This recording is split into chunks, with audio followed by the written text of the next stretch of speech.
Now, there is hope on the horizon, but several steps still need to be taken before this shutdown is officially over. Let's get you caught up on the developments throughout the day.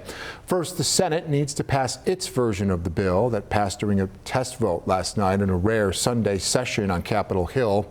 House Speaker Mike Johnson telling all House members to return to Washington ASAP to vote on the legislation if and when it gets through the Senate. Also tonight, the Trump administration once again asking the Supreme Court to keep full food aid payments on hold.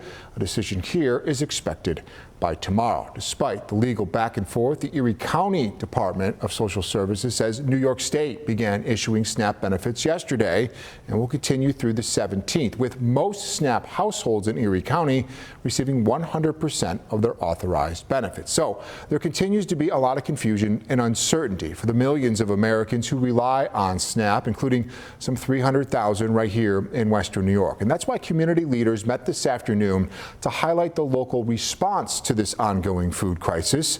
Senior reporter Eileen Buckley sharing the voices tonight of one member of our congressional delegation, along with community leaders whose organizations are impacted as they desperately try and fill the massive void left by this government shutdown.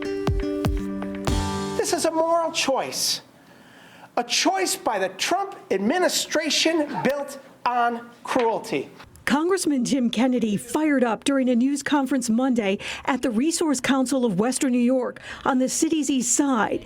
The Democrat criticized the Trump administration for appealing a federal court order to stop the release of November SNAP benefits all the way to the Supreme Court. Shame on this president, and shame on congressional Republicans that are enabling him to do this to the American people. The leaders of several organizations say food insecurity is rising in the Queen City. Open Buffalo has secured $130,000 in emergency funding to restock pantries at 13 churches on the east side. I'm standing here today, I'm horrified by what is happening in our country.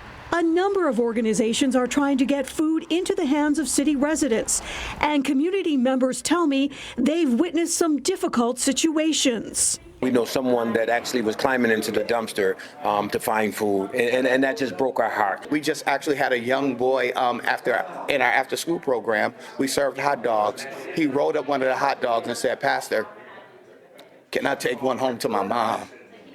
You know, it's just, and this is reality.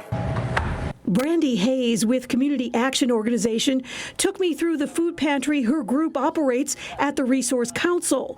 They ran out of food last week. Literally, I mean, the line was all the way out to the front desk area. People were still coming. And then we realized, I'm like, hey, let me just check my staff, check the inventory. We realized, like, we're going to run out of food. Now, it's so important to let you know that you can help in all this effort. These blue barrels of hope will be set outside at some of our fire halls in the city of Buffalo, where you can place your non-perishable donations inside. In Buffalo, Eileen Buckley, 7 News.